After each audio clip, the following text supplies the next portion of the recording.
Thanks for tuning in. Today's video, we will be going over good 1 to 3 star servants that you should check out as a new player that will be definitely helpful in your success in this game. Now, I'm going to be going over the servants that I'm going to be prioritizing. I just started a new account on my Twitch that I've been live streaming, and these are the servants that I'm going to be leveling, and I'm going to go over the reasons why. In the future, I will make a video going over all of the best 1 to 3 star servants you should look out for as a new player. But today we're just going to be going over the ones that I have had experience with so far. So to start out, we're going to start out with your very first waifu in the game. Your very first best girl in the game, Mash. Mash is an amazing servant. You get her right off the bat. One of the main reasons she's great is that she's a zero cost, so you can fit her into any party and have plenty of extra space to have higher costing servants equipped in the same party. Because Mash costs 0, but all the other servants 1 to 5 star have an increasing cost, up to 16 for a 5 star, so it gets pretty difficult to equip good craft essence cards and good servants at the same time later on. So it is nice having a really good servant that also costs 0. Mash is amazing for defense. She can give party-wide defense buffs. Her Noble Phantasm also gives defense and damage cut to the whole party. Another key thing, she has an invincibility move that you can target anyone on the party, so if you need to keep that one person alive for that clutch Noble Phantasm, bada bing, bada boom, invincible. Pretty nice, if you ask me. Next up, we're going to move into the casters I'm currently looking into. The first one's Hans Anderson. He's a 2-star servant. He's a great example of what a support caster servant will be like. So his abilities are great. His first one gives a party-wide crit up to your whole party. He also has some NP for himself that he can generate. But the best thing is his ult, because it gives a random defense and attack to the whole party, and it also gives a restore HP per turn to the whole party. It's amazing for sustaining your party and also giving very good buffs to the party as well. And with his triple arts card deck, it's very easy to spam and get his Noble Phantasm up. The next caster that I definitely love using, and I actually have on my main account as well, is Medea. She's a 3-star. She has insane Noble Phantasm gain and insane Noble Phantasm spam. She has a single target Noble Phantasm that's spammable, and that's really good, especially for a low star to have. At level 1, your very first ability it grants you increases your Noble Phantasm by 80%, which is crazy. Definitely you want to invest in leveling up that skill specifically, because just a couple levels and you already have it at 100%, so you immediately can have a Noble Phantasm right when she enters the game.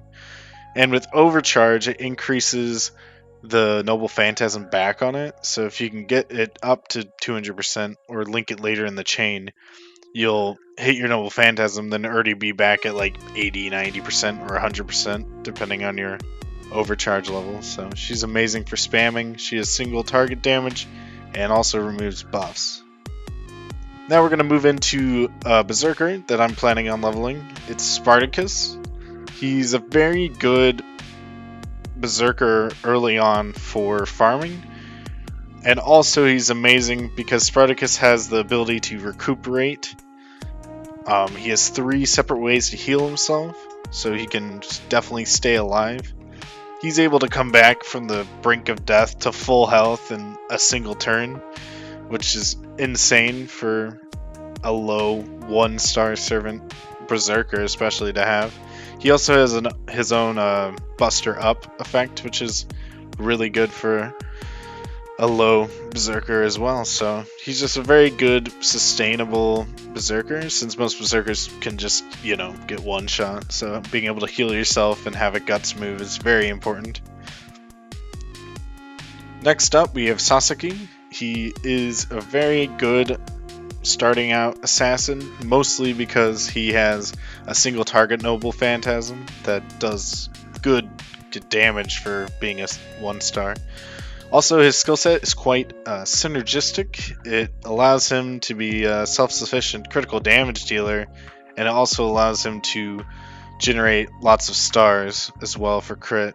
And conveniently enough, he also has a dodge in his kit, which makes him self-sustainable as well. For those noble phantasms, you gotta dodge at the last second. And last up, we have Arash. He is a 1-star archer, but he is very, very unique in the way that he's played. This should be your farming archer. I would definitely suggest farming up a second archer, which I'll explain in a second why you want to have another archer lined up. But he has an amazing burst noble phantasm that does AoE damage and just is a nuke pretty much. It just destroys like everything in his path. So that's what makes him great for farming. But for being a 1-star and having such an amazing noble phantasm, there has to be a drawback, right? I mean, something's not right. What could it be? Oh, after he uses his noble phantasm, he dies. So that's the con there. So it's a very niche servant, but he is amazing for what he can provide to the team with having that burst noble phantasm damage to everyone, all of your enemies. So definitely good to invest in. Great for farming. You can also add some death synergies if you can get the Merciless one craft essence card. That one is when you die, it gives your allies buffs, so it increases a noble phantasm. So definitely look into cards like that to equip on him. You can also just equip like Kaleidoscope or some of the other noble phantasm starting out craft essence cards, so the spam's easier.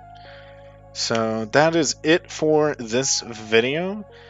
These are the servants I'm going to be working on and leveling up and getting ready for my stream, as I'm starting a new account to see what it's like as a new player, since it's been years for me. So if you have any questions or comments, just leave them below. Let me know what your favorite 1 to 3-star servant is. And yeah, keep a lookout on the channel, subscribe, like, and I'm going to be releasing a video soon about just in general what are the best 1 to 3-star servants that you should be looking out for, or just in general. So thanks so much for checking it out today, and I'll catch you on the flip side. Take it easy, everyone.